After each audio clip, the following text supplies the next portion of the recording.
Hi there, so you've committed to running either something like the London Marathon or another big city marathon, or it might be a half marathon or a 10k, and you've committed to do this for charity. Now you're going to obviously have to fundraise for your charity, and the aim is to get as much money as possible for your charity by doing this event. So I've got a few tips of how to fundraise for your charity which I'm going to go through, and I really hope these are going to help you to maximise the fundraising target and hit the target you've got. Okay, so my first tip is to set up an online fundraising page. This one's pretty straightforward. I personally recommend Virgin Money Giving as the website to use. There are others out there, but what I've come to learn is that the others actually take a profit. So if you use another provider and you raise £10, your charity might not, well, they won't see that whole £10. Whereas Virgin Money Giving is a not-for-profit organisation, so they take no cut for themselves whatsoever of the donations. So just by using them, your charity is going to get more money. So you set up with Virgin Money Giving. I'll put a link below to their website, and you'll just have to set up a page and go through the steps that are on the website. Once you've got it set up, the aim then is to drive traffic to your website and get people to donate. Now, the best way to do this is using Facebook. So if you've got Facebook, you know you're going to be doing this event, and you know you're going to be setting up your Virgin Money Giving page. Obviously, if you use Facebook, you'll know you get a news feed, and all your friends' status updates pop up in your news feed. And you might have noticed that you actually see updates from the friends you communicate with more on Facebook, and the ones that you went to school with 20 years ago and you spoke to them once when you became friends and never spoke to again. You rarely see their updates. So they're rarely going to see yours. So what you need to do before sharing out your fundraising page is to actually communicate with people via Facebook. Post on their timeline, send them an inbox message, even if it's just like, "Hi mate, how have you been?" and send them that message. That message will then activate that there's been some interaction between the two of you, and your posts are more likely to come up in their newsfeed. Therefore, they're more likely to see your fundraising page when you post it. Now, you can post this, post the link to your fundraising page, and you can put things like, you know, "I'm running the London Marathon, please sponsor me." What I like to do is to use you know, comedy as much as I can, or just, you know, oh, you know, I'm out on a run and something funny happens, and I'll post about that. And just drop that link on there. You know, I'm not actually saying please sponsor me, but just the link is there, you know, on the bottom of the post each time, and people become aware that you're running, they know you're training for the marathon, and they're going to obviously see that link, and eventually they'll click on it. Also, there's a lot of running apps out there, like Map My Run, Runkeeper, there's a Nike one, Strava, all of these running apps that track your run as you run. You can actually set these up so that they post to Facebook as you start your run, and when you finish your run, or during your run. So you can have a preset post. For your purposes, you want to have something like "Training for the London Marathon, please sponsor me at," and then put your link. So every time you go on a run, your running app is going to post automatically for you and post your link to your Facebook. Really driving traffic to your page. There might be other ways you can do this. You might be a blogger. I'm not, but if you blog, you can put it in your blog. If you've got a website, you can drop it or embed a link to your Virgin Money Giving page into your website if you know how to do that. You might be a member of a forum of some kind. You know, I know somebody used to do Avon, and they would, you know, the Avon lady come around. But they had an online Avon forum, so they post it in there. You know, people they don't know, but are just Avon reps around the country, and some of them sponsor. And another main social network site out there, obviously, is Twitter. If you don't have a Twitter account, you're missing out. You need to set up a Twitter account and use it to promote your fundraising page. So it might be you set one up, Marathon Man 2015, or whatever you want to call it, and it's just specific to this, and then you can bin it afterwards, but you're going to use it, and then you're going to be tweeting about running, so other runners are going to start to pick up on your tweets and follow you, and, you know, using the hashtag London Marathon or hashtag whatever, people are going to pick up, see your tweets, and you can actually tweet at someone as well. So if you've got a friend on Twitter, you can tweet at them, they will then see it and you can ask them to sponsor you. And you might have friends who are on Twitter, you might have friends on Facebook, you might have some on both, but you've got to use all the media available to you. I went to a presentation last year. It was the Virgin London Marathon Meet the Experts event, and they had a lady from Virgin Money Giving there giving a presentation. And what she said is, top tips is wait for payday, circulate your link on your social media on a day that you know everyone's getting paid. So it could be the last day of the month and you circulate that round, and everyone's just got a stacked bank account now, so they can afford a tenner at this point, whereas if you did it halfway through the month when they're all a bit broke, they might not even sponsor you, or they might give you less. Also, she said Monday mornings, for whatever reason, just seem to be a big boom for donations coming in, and she sort of said maybe people are going into work and they open their emails and they think, oh, look at all these emails, I can't be bothered with this, do you know what, I'll go on and do this first. So if you could get a Monday that is also a payday, you might be onto a complete winner there. Also, you've got your email system at work or at home, your personal one, and you have an email signature at the bottom saying, I am Dave and I work in this department and this is my phone number. Well, you can actually tack on your fundraising link there, so every time you send an email to somebody, they're going to get this link. Just driving more traffic to your fundraising page. You've got to make your fundraising page interesting. It's always good if you've got a story behind why you're doing this, why are you running the London Marathon. There's got to be a big reason. So if it's that you've personally had an illness and you've overcome it, it could be that you have a close relative who has had a certain illness and this is in aid of them. It may be sadly that you've had someone you know pass away, and you're doing it in memory of them, and if you are, good for you, because that's amazing when people do that, and I think it's a great way to remember someone's life and all that they stood for by raising money for a charity they would have had close to their heart. So all of these things, if you've got a story, tell that story, get it on there, write it down, because that's what's people are going to read, and they're going to become emotive about it, and they're going to want to support you in what you're doing, and they're going to sponsor you. So make sure you tell your story.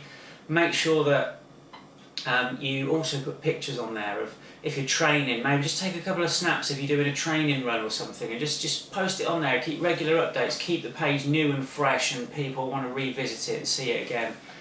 And use all the options that there are in the page. You can link it to a Twitter account, so when you're tweeting about running and whatever you're doing to train, it's actually coming up on the Virgin Money Giving page, your Twitter feed as well, so just really keeping it up to date and fresh. So I think I've said enough there about online sponsorship pages. That is the main way you're going to get income for your charity, so that's why I've really hammered this point for you. Okay, moving on then. Car boot sales. Now, we've all got in our homes all kinds of junk and rubbish that we just hang on to for years and years and years, and we never need it, never going to use it, and it's probably no good to us. Have a clear out. It's really worthwhile doing. Just have a look through your stuff, and anything you can get rid of that you want to get rid of, obviously, then get it all together for a car boot sale, because you'll be surprised how much money you can take at a car boot sale. I've done a couple for charity, and I reckon you obviously pay £5 or a tenner to put your car boot pitch up in the organised car boot there, but after that you might make £100, and that's a morning's work. If you haven't really got much stuff at home that you want to sell, you can get stuff for free. There is a website, FreeCycle. I'll put a link below for FreeCycle. FreeCycle is all over the UK, I think it's international as well. So people post on there like, I've got a sofa that I don't want anymore, free to the person who wants to collect it. Brilliant, I'm not saying a sofa's going to go at a car boot, but that's the sort of thing. But people put all kinds on there. I had one guy with a load of DVDs he didn't want anymore because he was moving to digital, and they were taking up room. And he gave me about 20 DVDs. I contacted him on FreeCycle. Yeah, I have the DVDs, mate. I told him I was doing a car boot for charity, and I took them down, and 50p or £1 a DVD, job done. You've made yourself a tidy little sum there. So use FreeCycle, see what free stuff is available in your area. And whilst you're on there, why not put up a post on FreeCycle to say, you're running the London Marathon, here's my link, please sponsor me. Drive more traffic that way. Another way, to get stuff for your car boot is to ask your mates and ask your family. They'll become aware that you're doing the London Marathon or whatever it is through your posts about your sponsorship page, but you could do a separate post. Has anybody got any old stuff they want to donate? I'm looking to do a car boot. So you can really fill your car boot and sell all that stuff. Okay, so that's car boots. Moving on then to bucket collections or street collections. Now, what you need to do is, whatever charity you're running for, they're going to have all kinds of resources available to you to help you fundraise. They will have a bucket, they will have collection tins, they'll probably have stickers, balloons, an official t-shirt that you're going to wear with their colouring and branding and everything on. So contact your charity and get yourself a little street collection kit together.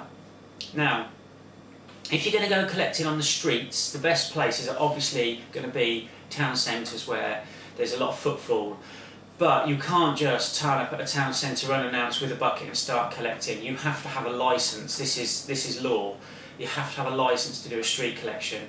Find your local council's website, go on there, or phone them up and find out about it, how it works in your local area before you do it. Go and get a licence approved first, and once you've got that set up, you've got a licence to collect on a certain Saturday of a certain month or whatever, great, you can go and do it. And you just stand there all day, as long as that licence allows you to stand there, and people drop money in.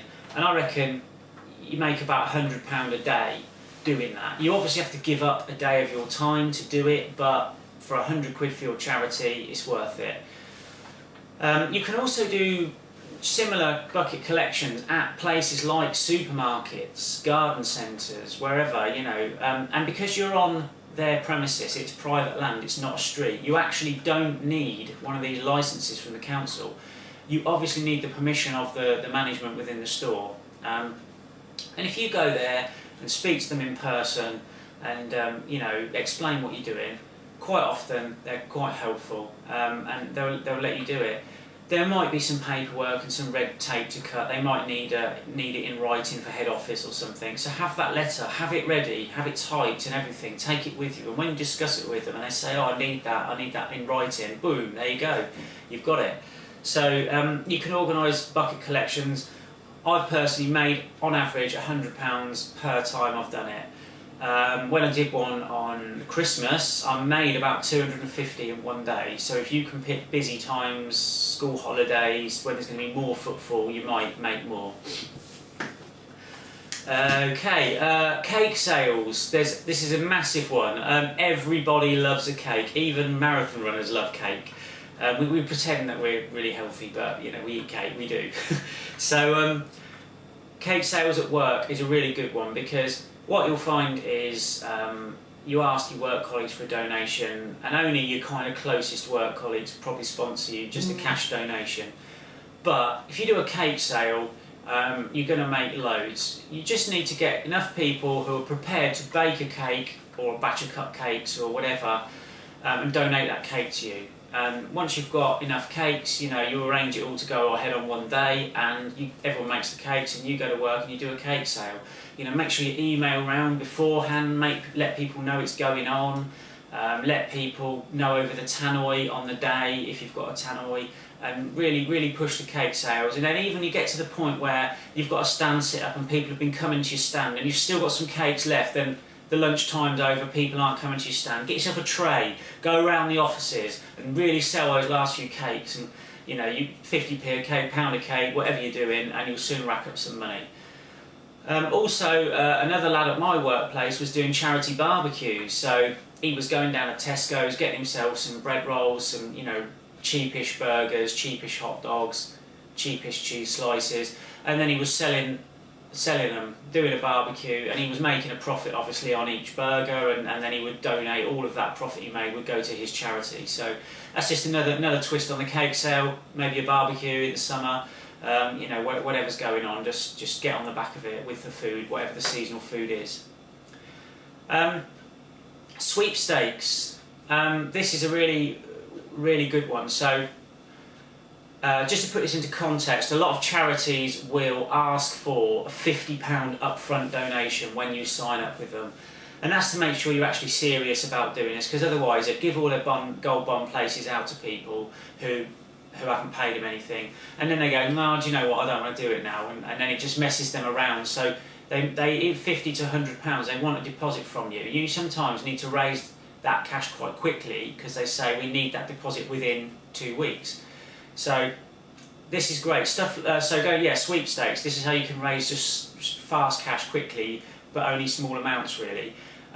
So TV shows such as The Apprentice, The X Factor, Britain's Got Talent, The Voice, Got to Dance, the list goes on and on and on of these reality TV shows. So just take The Apprentice as an example. You've got, I think it's 16 candidates. So you've got a sweepstake, you need 16 people in it, and you're going to sell the places in the sweepstake at £5. And for their £5, they get to draw out of the hat one of the candidates from The Apprentice. Now, so you obviously have to do the maths behind it, depending on the show and how many candidates or how many contestants there are in this particular TV show. But £5 times however many is a total pot of, let's just say for argument's sake, you've got a pot of 500 quid. And so you say, if your candidate or your contestant wins that show, you will win 250 quid, that's half the pot. If your candidate comes second, you'll win 100 quid, that's £100, that's 350 gone, you've still got 150. And then you could say third place is 25, you've still got 125.